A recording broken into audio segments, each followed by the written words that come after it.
오늘은 작년 말에 성찬 예배를 드리고 올해 들어 처음으로 또 이렇게 성찬 예배로 드립니다. 오늘은 성찬에 대한 말씀을 좀 나누려고 그러는데요. 먼저 좀 이렇게 성찬식을 어떻게 해서 교회가 드리게 됐는지 배경을 좀 말씀드릴게요.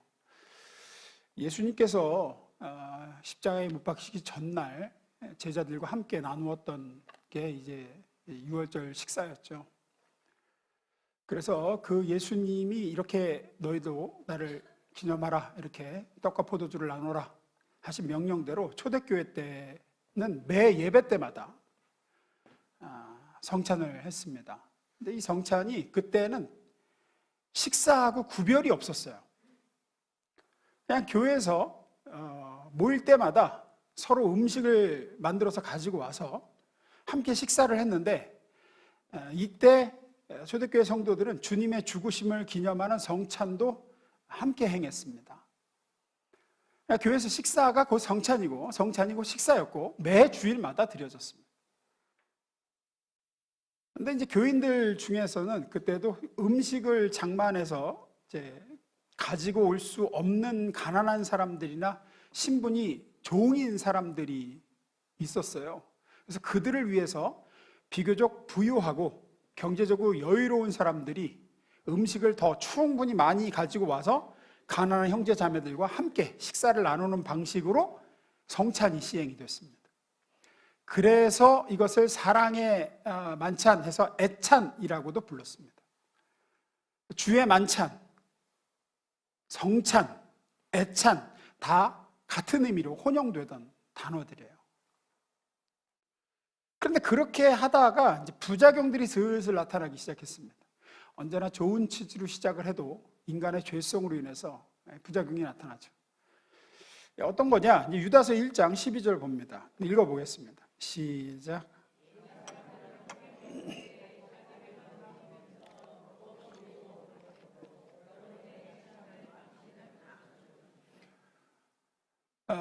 지금 내 대한민국에서는 먹는 게 그렇게까지 중요한 일이거나 또 먹을 게 없어서 줄이는 사람은 있지 않습니다. 이 문제는 해결이 됐죠. 대한민국 정도의 경제력이면. 하지만 당시에 이스라엘이나 그 초대교회들, 소아시아 초대교회들은 먹는 게 큰 문제이고 먹지 못해서 늘 줄이는 성도들도 많았던 것 같습니다. 그런 사람에게 교회 오면 뭐가 있어요? 먹을 게 있는 거예요. 매 주일마다 성찬, 애찬, 이 식사가 함께 행해지니까, 그러니까 이제 늘 줄이던 사람이 와서 교회에 와서 겁없이 막 배를 채우는 거예요. 허리띠 클러놓고. 주님의 나를 지키신 몸과 나를 위해 흘리신 피다, 뭐 이런 생각은 뭐 안 하고 공짜 음식이니까 믿음도 없으면서 배 채우려고 교회 오는 사람들이 많았던 것 같습니다. 그렇게. 그래서 이제 이 성찬이, 주님의 식탁이 망가지는 거예요. 막 먹어 제끼는 사람들. 또 고린도전서 11장 20절 21절에 이렇게 얘기합니다. 그러므로 고린도 교회도 그런 일이 있었던 것 같아요. 여러분이 함께 모여서 먹는 그것은 진정한 성찬이라고 할 수 없습니다. 여러분이 가져온 음식을 나눠 먹지 않고 각자 자기 것을 먼저 먹어버리므로 어떤 사람은 배가 고프고 어떤 사람은 취하기 때문입니다.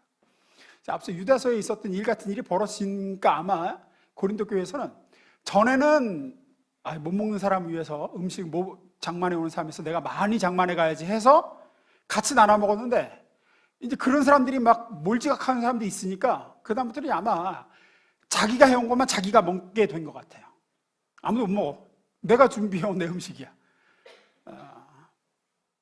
그러다 보니까 이게 처음에 주님이 말씀하신 취지하고는 점점 달라지게 됐고, 이 거룩한 주님의 식탁과 식사 자리가 망쳐지게 됐습니다. 이런 일이 아마 반복됐던 것 같아요. 그래서 한 주 4세기 말부터는 이 주의 만찬과 성찬식과 식사를 구별해서 교회에서 따로 행하게 됐습니다. 식사는 식사대로 하고 성찬은 성찬대로 하자. 왜냐하면 이건 아닌 것 같다, 이렇게 하면은.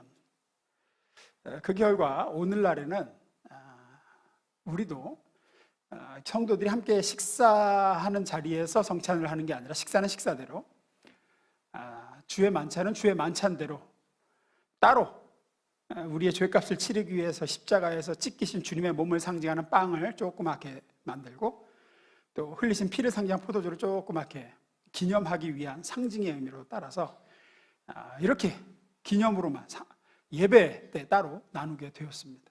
이것이 성찬에 대한 배경이에요. 배경. 어떤 분들은 그래 조금 주냐, 이거 먹는 것 같지도 않고, 그래서 이렇게 되었습니다. 이게 의식으로 성례로 굳어졌어요. 처음에 원래는 이렇지 않았습니다.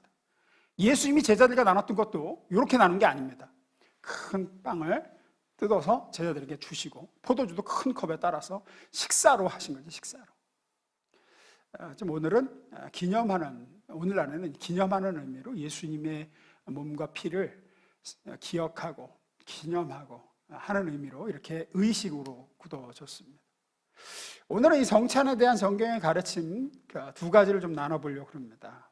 하나씩 보겠습니다. 첫 번째 읽어봅니다. 시작. 오늘 본문이 고린도서 11장 27절 29절에 보시면 이런 말씀이 나와요. 그러므로 누구든지 주의 떡이나 잔을 합당하지 않게 먹고 마시는 자는 주의 몸과 피에 대하여 죄를 짓는 것이니라. 사람이 자기를 살피고 그 후에야 이 떡을 먹고 이 잔을 마실지니 주의 몸을 분별하지 못하고 먹고 마시는 자는 자기의 죄를 먹고 마시는 것이니라. 이런 말씀이 있습니다. 그래서 이 구절은 오랫동안 한국 교회에서 도덕적으로 정결하지 않으면 성찬에 참여할 수 없다로 이해하고 적용되어져 왔습니다. 종종 예전에는 성찬을 나누기 전에 근래에 기억나는 죄 지은 일이 있으신 분은 성찬을 참여하지 마시고 사양해 주시기 바랍니다 라는 멘트로 시작하는 경우도 있었어요. 혹시 마음에 꺼리낌이나 죄가 기억나는 분은 성찬을 받지 마십시오. 하지만 이렇게 이 구절을 이해하고 해석하고 적용하는 건 전혀 성경이 가르치는 것하고 맞지 않습니다. 왜냐하면 예수님이 십자가에서 죽으신 이유는 우리가 의인이라서 죽으셨습니까? 죄인이라서 죽으셨습니까? 죄인이라서 죽으셨기 때문에. 따라서 내가 자신이 죄인이라는 사실을 깨닫고 내 안에 죄가 있다는 걸 인정하는 것이야말로 성찬에 참여해야 될 가장 크고 중요한 이유예요. 나는 이런 죄가 있으니까 이걸 받으면 안 된다가 아니라, 죄인이라면, 내 안에 죄가 있다면 마땅히 내 죄를 사하기 위해서 십자가에서 상하신 주님의 몸과 내 죄를 사하기 위해서 흘리신 피를 더 사모하고 더 소원해야 맞습니다. 주님께서 뭐라 그러세요? 내가 의인을 부르러 온 것이 아니요 죄인을 부르러 왔다고 하셨죠. 성찬도 그런 자리입니다. 죄가 있다면 날 위해서 상하신 주님의 몸을 더 사모해야죠. 그러니까 더 필요한 거죠. 이게 죄 있는 사람은 이거 받지 마십시오, 이거는 완전히 바꿔서 해석을 하는 거예요. 나는 죄가 많으니 더 많은 주님의 사심의 은혜가 필요한 자입니다. 십자가 은총이 내겐 더 필요합니다. 대접으로 주세요. 이게 더 오히려 맞는 거죠. 이게 우리가 죄인이기 때문에 성찬식에 참여할 수 없다면 앞뒤가 안 맞는 이야기가 돼요. 죄인이 먹어야 됩니다. 나 같은 자를 위해서 죽으신 겁니다. 나 같은 죄인을 정결하시기 위해서 몸이 찢기시고 피를 쏟으신 겁니다. 따라서 지금 네가 신앙생활에 실패했느냐, 죄가 있느냐 없느냐 하는 것으로 이 의식에 참여할 자격을 삼는 건 전혀 잘못된 거예요. 그럼 다시 이 본문 내용으로 돌아가서 27절 28절에서 사도 바울이 얘기하는 이 얘기는 뭐냐? 그럼 다시 27절 28절 읽어봅니다. 시작.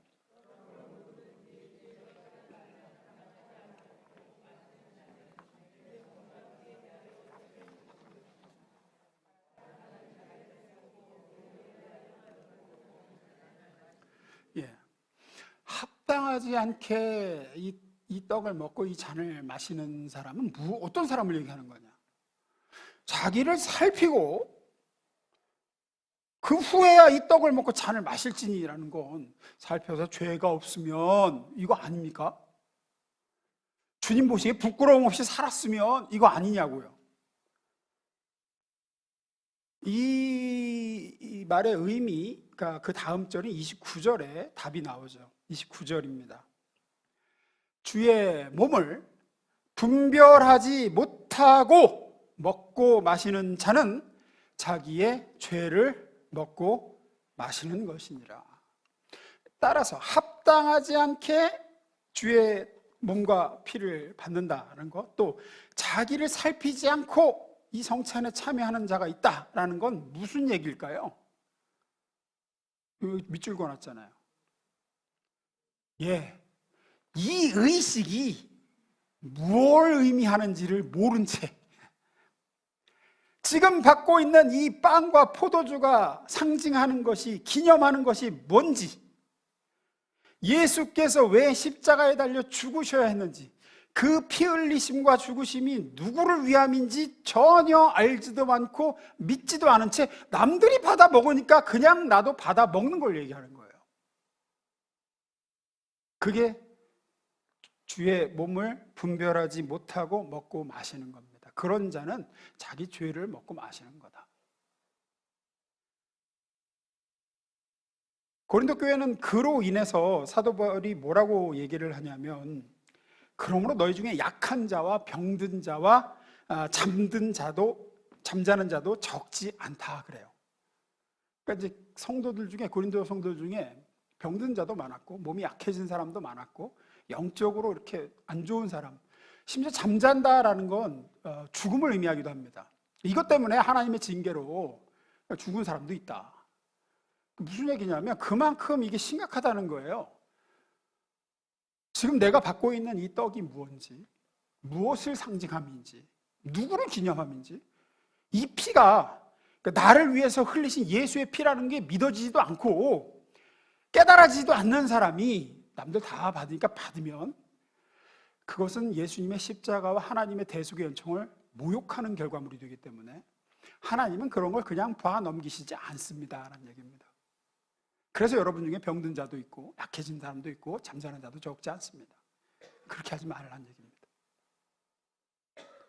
안타깝지만 한국 교회 안에도 이런 교인들이 많습니다. 슬프지만 많습니다. 심각한 현실이라고 생각합니다. 예수를 믿는다는 것이 무엇인지 제대로 모릅니다. 그냥 교회에 다니고 예배를 드리며 근데 성찬은 다 받습니다. 이렇게 된 이유는 강단에서 예수 그리스도의 피, 십자가, 죄, 심판, 대속의 은총, 구원, 이런 것들에 대해서 제대로 선포되거나 가르쳐지지 않고 또 성도들은 들으려고 하질 않아요. 단지 자기가 듣고 싶은 이야기를 설교해 주기를 바랍니다. 당신이 심판받을 죄인이고 그 하나님의 심판에서 오직 예수 그리스도의 십자가 보혈만이 그 심판에서 당신을 구원하고 그 심판을 면하게 할 수 있다. 하나님의 진노를 피할 수 있는 유일한 길이 예수님이 당신을 위해서 흘린 피다 라고 설교하면 그런 설교는 재미없으니까 좀 그만하고 나를 좀 위로해주고 격려해주는 설교를 해주기를 요구합니다. 세상 사느라고 힘이 들었는데 교회에서 위로와 격려를 해줘야 되지 않는가 하는 태도죠. 세상 사는 것도 피곤하고 힘들어 죽겠는데 교회 와서까지 너는 죄인이다 소리를 내가 들어야 되느냐? 싫다는 거죠. 그러나 죄가 무엇인지 고발을 받지 않는다면 예수 그리스도의 십자가의 피 흘리심이 무슨 가치가 있겠으며, 내가 하나님의 심판을 받아 마땅한 죄인임을 깨닫지 못한다면 나누고 있는 이 떡과 피가 얼마나 귀한 가치이고 날 위한 하나님의 사랑인지를 알 방법이 없습니다. 알 방법이 없으면 본문 말씀대로 분별하지 못한 채 떡과 잔을 받게 됩니다. 예수님이 무엇을 위해서 이 땅에 오셨습니까? 그저 따뜻한 말로 당시에 힘든 사람들, 당시에도 사는 게 힘들었잖아요. 그 사람들을 위로해주고 그 사람들의 마음을 어루만져주고 듣기 좋은 소리를 격려해 주려고 이 땅에 오셨습니까? 절대 아닙니다. 예수님은 오직 십자가에서 죽으려 피 흘리심으로 자기 백성을 그들의 죄에서 구원하기 위해서 오셨습니다. 교회는 그 예수님을 선포하는 곳이고 그 예수님이 머리 되는 곳입니다. 그리고 거기에 정말로 참된 위로와 세상을 살이에 힘들고 지친 영혼에 대한 격려와 평안과 만족이 예수의 십자가 복음 안에 있는 줄로 믿습니다. 그냥 여기서 잠깐 힘드시죠? 뭐 이렇게 해서 위로받는 존재가 아니에요. 인간은 하나님이 당신을 이렇게 사랑하여 당신을 얽매고 있는 모든 죄에서 구원하셔서 사랑하는 아들로 삼고 딸로 삼으셨습니다. 그 사실 위에 우리에게 필요한 위로와 격려가 있습니다. 진정한 세상을 이길 힘과 능력은 그 주님의 은혜를 깨닫고 묵상할 때 주어진다고요. 따라서 오늘 이 자리에서 성찬에 참여하시는 분들은 이 성찬의 의미를 바로 아시고 분별하며 이 빵과 포도주를 받으셔야 됩니다. 이것이 내 죄를 대신 갚으시기 위해 십자가에서 찢기우신 주의 몸이고 흘리신 피다. 나는 그것을 알고 내가 믿는다 하시는 분만 오늘 성찬을 받으시고 참여하셔야 됩니다.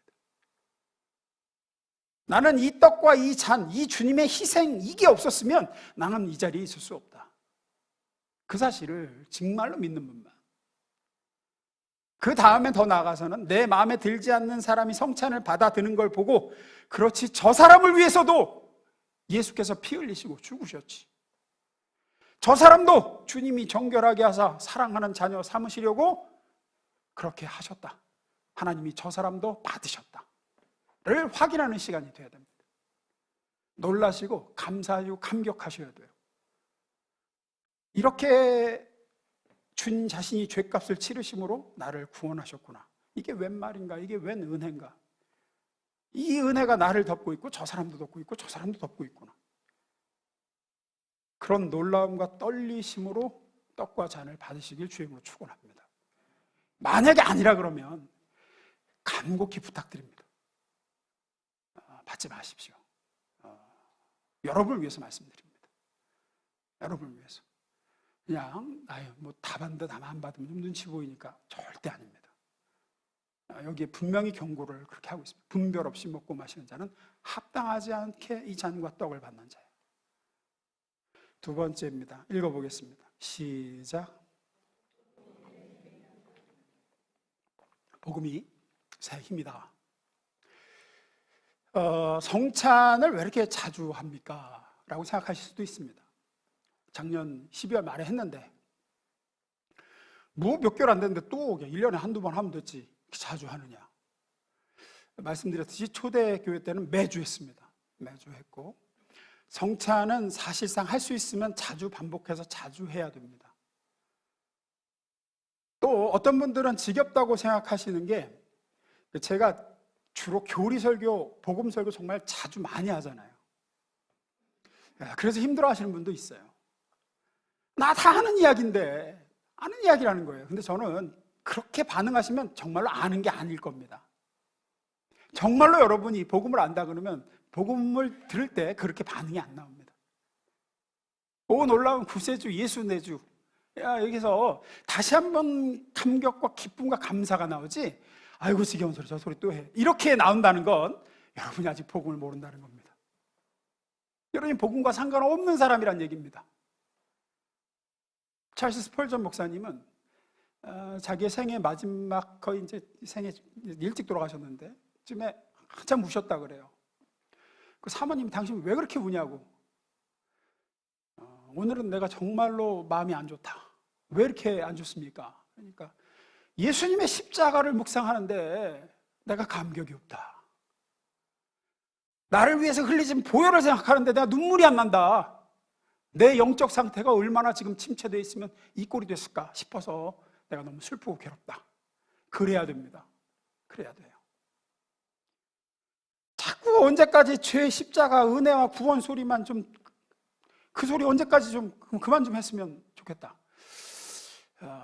그러면서 더 높은 단계, 그 다음 단계로 좀 나아가야 되지 않나라고 여기시는 분도 있습니다.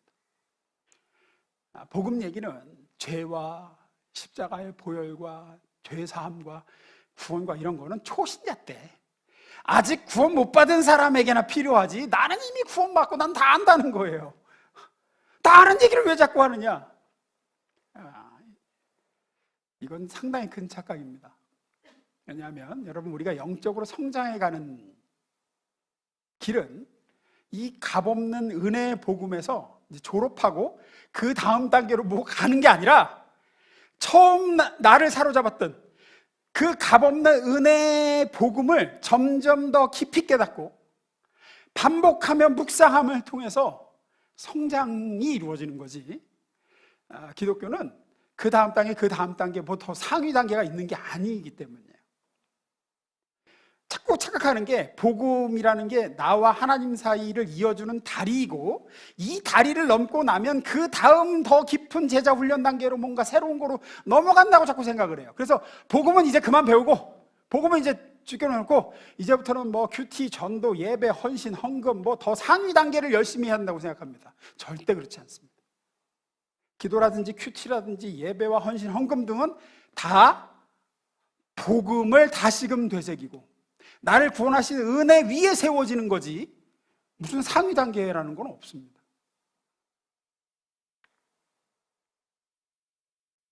성경에서 그리는 신자의 성장과 성숙은 자신의 죄사함과 구원의 은혜를 더 깊이 배우는 겁니다. 다시 반복하면서 더 높은 수준으로 깨닫게 되고 점점 더 크게 감격하고, 그것이 성경에서 말하는 신자의 성장과 성숙입니다. 예수님과 3년을 동고동락했던 사도들도 무슨 새로운 모르는 영성을 추구한 게 아니에요. 예수 십자가의 복음을 더 깊이 깨달아 알아가는 거죠. 복음은 하나님의 자녀로 무슨 날아오르기 위한 활주로가 아닙니다. 그래서 활주로로 생각하세요. 이제 날아올랐으니까 활주로는 더 이상 쳐다볼 필요가 없죠. 날아오는데 복음이 필요했고 그 복음으로 내가 날아올라 구원 받았으니까 이제부터는 뭔가 다른 새로운 거. 그렇지 않습니다. 복음은 예수를 믿게 그렇게 날아오르게 해서 천국에 착륙할 때까지 필요 없는 그런 게 아니라, 이 복음은 우리 신앙생활의 엔진이고 연료로서 우리를 날아오르게 해줄 뿐 아니라 추락하지 않고 계속해서 하나님 나라에 이르도록 유지시켜주는 원동력입니다. 그래서 사도 바울은 자기가 개척한 교회들이 분쟁이 있을 때, 무슨 거짓 교사들이나 이단으로 인해서 위기에 빠지고 막 그럴 때마다 갈라디아 교회, 고린도 교회, 빌립보, 에베소, 골로새 이런 교회 성도들에게 무슨 새로운 목회 전략을 제시하고 뭐 이걸 돌파하려면 이렇게 해라는 얘기를 하지 않고, 잘 보십시오. 에베소서나 고린도서나 갈라디아서나 모든 그가 보낸 편지들에 위기에 빠져 있는 교회들에게 제시한 게 뭐예요? 다시 복음으로예요. 다시 복음으로. 너희를 구원한 하나님의 사랑과 은혜의 복음이에요. 대속의 은혜를 다시금 강조하고 다시금 너희가 어떻게 구원받았는지를 선포합니다. 골로새 2장 6절입니다. 이렇게 얘기하죠. 읽습니다. 시작.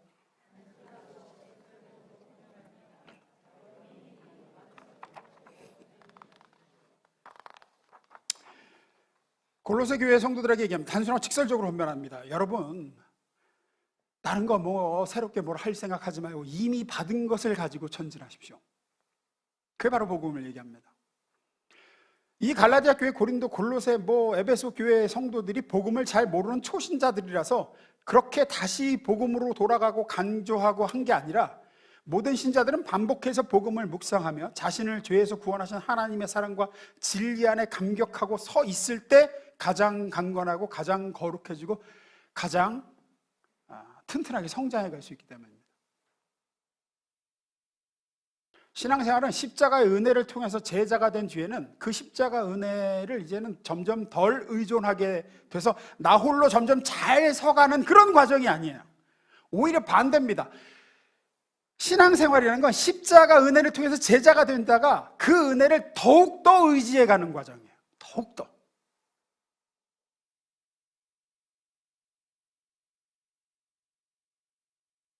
마치 이렇게 생각하세요. 여러분, 영화 보러 극장에 가거나 어디 무슨 국립공원이나 무슨 박물관이나 이런 데 입장할 때는 돈 내고 뭐 끊어야 되죠? 표 끊어야 되죠. 입장권 끊죠. 들어갈 때 검사하잖아요. 누가 이렇게 찍어주든지 확인하고 들여보내죠. 확인해서 극장 들어간 다음에는, 박물관 들어간 다음에는 그거 입장권 어떻게 하세요? 에? 버리죠. 버려요. 국에서 주머니에 넣든지 아니면 휴지통에 버려요. 마치 십자가와 죄사함과 의롭게 됨의 은혜를 그런 식으로 생각하세요. 구원받을 때, 침례 받을 때 처음에 내가 거듭날 때에 보여주는 거예요. 나 예수 믿었습니다. 영접했습니다. 깨달았습니다. 복음 뭔지. 그 다음에 이제 버려요. 절대 그렇지 않죠. 베드로 후서입니다. 베드로 사도가 이렇게 얘기하죠. 4절 5절입니다. 그 약속은, 복음의 약속을 얘기하죠. 새 언약. 예수 안에 십자가 새 언약. 복음의 약속은 여러분이 욕망으로 얼룩진 세상에 등을 돌리고 하나님의 생명에 참여할 수 있는 뭐래요? 입장권입니다. 그 다음 절입니다. 5절 읽습니다. 시작.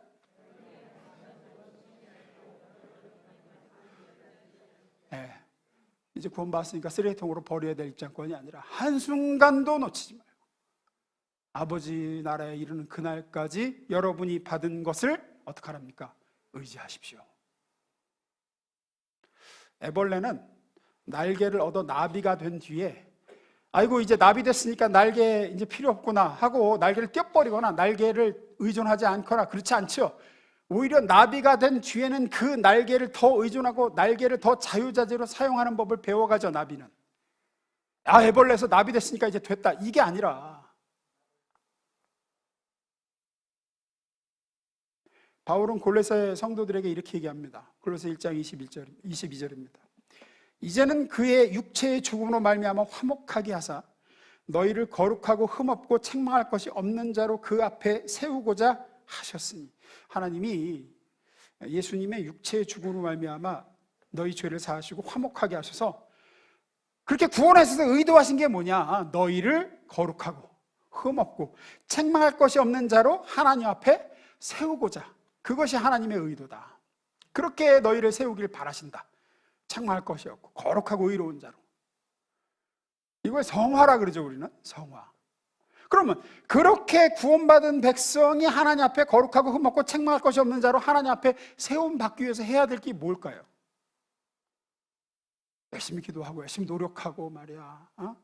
내가 발버둥 치고 뭐 이런 얘기가 나올 것 같지만 그렇지 않죠. 그 다음 절에 그렇게 세우기를 원하시는 하나님의 뜻대로 성화되어가는 세울 수 있는 비결을 얘기해요.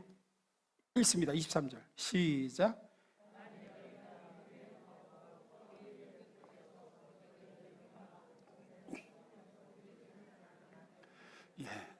다른 데 답이 있는 게 아니라는 거예요. 너희가 믿음에 거하고 예수님을 믿는 그 믿음, 터 위에 굳게 서서 너희의 들은 바 복음의 소망에서 흔들리지 않으면 다시 복음을 굳게 붙들고 복음을 더 깊이 깨달아가고 그 복음의 감격이 소멸되어지지 않고 희미해지지 않고 그러면 하나님이 너희에게 바라시는 대로 너희가 거룩하고 흠이 없고 책망할 것이 없는 자로 세워질 거야. 그러하리라. 그렇게 하면 그러하리라. 따라서 만약에 지금 내가 영적으로 침체되고 내가 볼 때 내가 신앙 성경에 정체되어 있다라고 생각하면 다른 거에서 답을 찾지 마시고 그 이유는 나를 하나님 나라에 들어가게 해준, 나를 구원해서 하나님 자녀 삼게 해준 복음을 잊은 결과입니다. 복음이 내 안에서 희미해진 결과고 십자가의 감격이 여러분 안에서 사라졌기 때문에 그렇게 지금 영적으로 침체되어 있고 신앙 성장이 정체되어 있는 거지 다른 걸 뭘 제대로 부실하게 해서가 아니라는 거예요. 반대로 영적 성장과 날마다 새롭게 주어지는 능력, 영적으로 침체되지 않고 강건하게 서 있는 열심은 어디서 오냐? 뭔가 새로운 어떤 것을 해서가 아니라 나를 구원하신 죄에서 나를 깨끗하게 하신 예수 십자가의 복음이 기억되고 되새기고 생각할 때마다 감격스럽고 그러해야 여러분은 영적 침체와 어떤 저성장의 늪에서 벗어나 성장하는 크리스찬으로 또 영적으로 열정 있는 하나님의 사람으로 서 있게 될 줄로 믿습니다. 오늘 성찬을 받으시면서 다시금 구원의 은혜와 여러분의 죄에서 구원하신 십자가의 사랑이 새롭게 여러분 속에서 타오르게 되기를 주임으로 축원합니다. 날마다 제발 교만하지 마십시오. 나 다 안다. 아유, 그 죄와 심판과 구원 나 다 안다. 정말 교만한 얘기입니다. 저는 복음과 이 성경에 대해서만 지금 얼마나 연구를 하고 공부를 하는데도 아직 멀었어요, 나는. 이 깊이 있는 복음을 알려면 내가 죽기 전까지는 아마 모를 것 같아요. 다 죽기 전까지 계속해도 안 될 것 같아요.